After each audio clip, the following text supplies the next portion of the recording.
Hello, and welcome to Punk Rock Tabletop.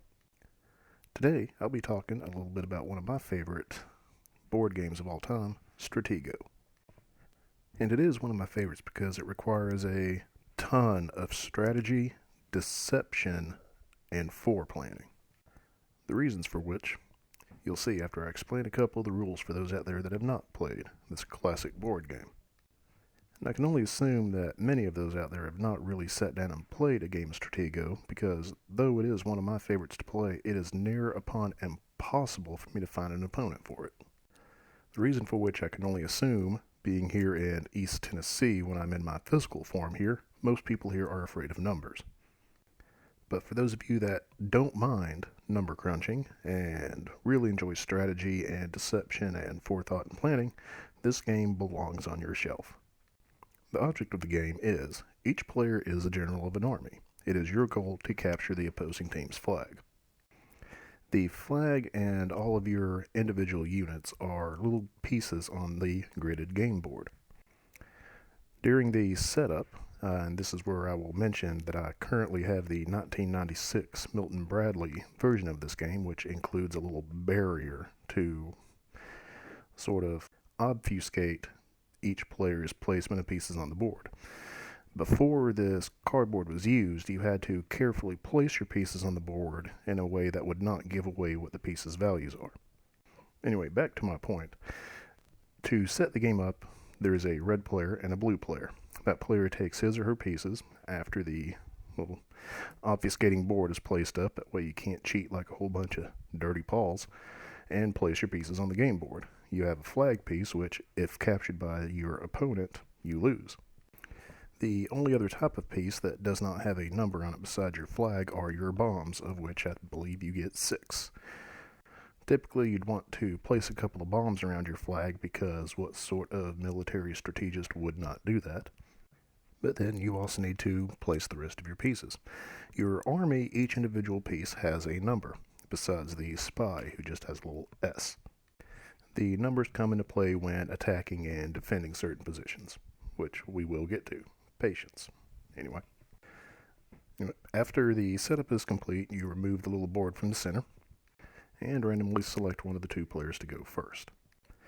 During your turn, you can do one of two actions. You can either move a piece one space, either forward, backwards, left, or right. The pieces are not allowed to move in any sort of diagonal direction.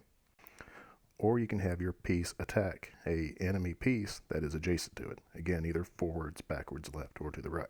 You cannot attack diagonally.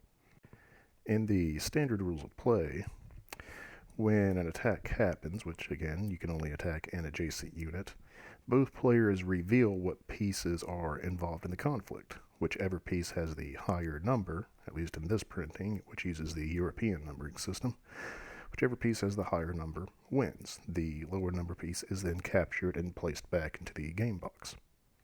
And one unique rule that I particularly enjoy is, if both numbers are the same, then both pieces are captured and removed from the game board. A player wins by attacking the opposing player's flag, thereby capturing it. As with any good game with strategy and deception, there are, of course, a couple of pieces that like to bend and break the rules. The scout pieces, which in this edition all have the number 2, they're allowed to move more than one space in a singular direction on a turn. They're able to move pretty much as far as they would like to go. The trade-off with this, obviously, is you give away the fact that that piece's value is only a 2, and therefore easily capturable. The two types of pieces that cannot move are obviously each opponent's flag and their bombs. Bombs are unique in that any piece that attacks a bomb is captured. It doesn't matter if it's a 2 or a 10. If they attack the bomb, that piece goes away, the bomb stays in place. The exception to this are the minor pieces, which are valued at number 3. If a minor attacks a bomb, the bomb is captured, sent back to the game box, and the minor then occupies the space that the bomb was previously on. The only other piece that is an exception to the attacking and defending rule is the spy. The spy is unique in that any piece that attacks it will always capture the spy.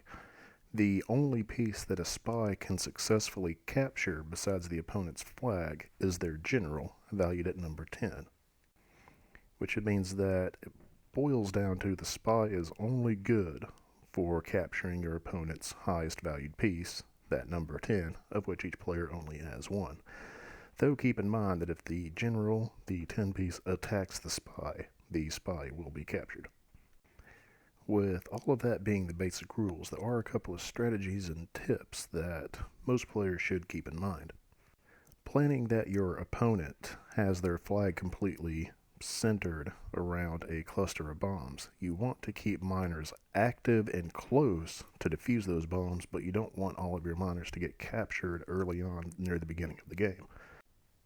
And as useful as it sounds to being able to move your scouts any number of spaces, that giveaway of what that unit's actually worth makes them an easy target for your opponent to just easily pick out. Also, in general, a popular strategy is to keep the spy somewhere near your marshal, which is valued at number 9. That way, if your opponent attacks your marshal and loses typically a piece to it, they'll start to move their general, their value 10, somewhere closer to the marshal to take it out, at which case you could possibly use your spy to take out their general before it takes out your marshal. But again, these being common strategies, a lot of times this opens up floodgates for all sorts of bluffing, which makes the game even more fun. Speaking of fun, there are a couple of changes that you can make to the basic rules where if you and your special group of players tend to play this game, these are a couple of things you can do to maybe change it up a little bit.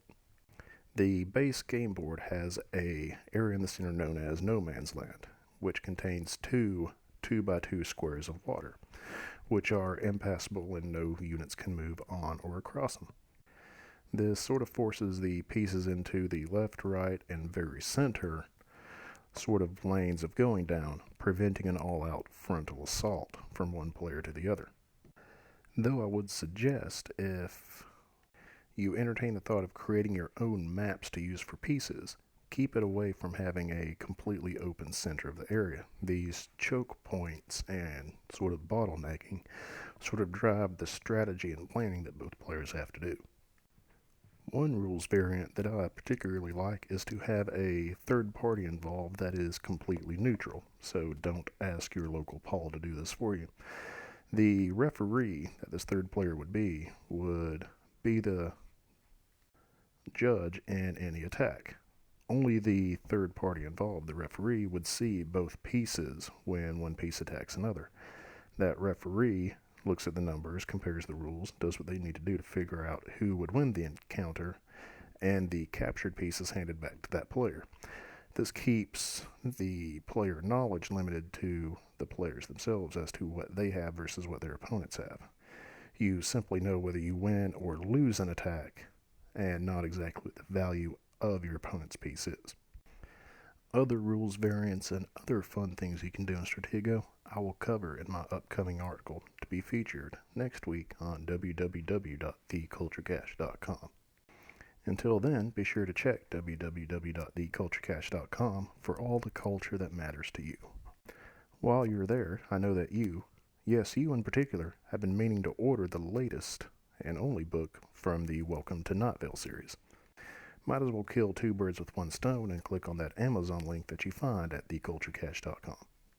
It costs you nothing to order something you were going to order anyway, and it helps us out a little bit. If you don't have anything to buy but still just want to throw money our way, hopefully ludicrous amounts of money, we do have a donate button, link, and tab there at www.theculturecache.com. At least give it a click. We both know you want to.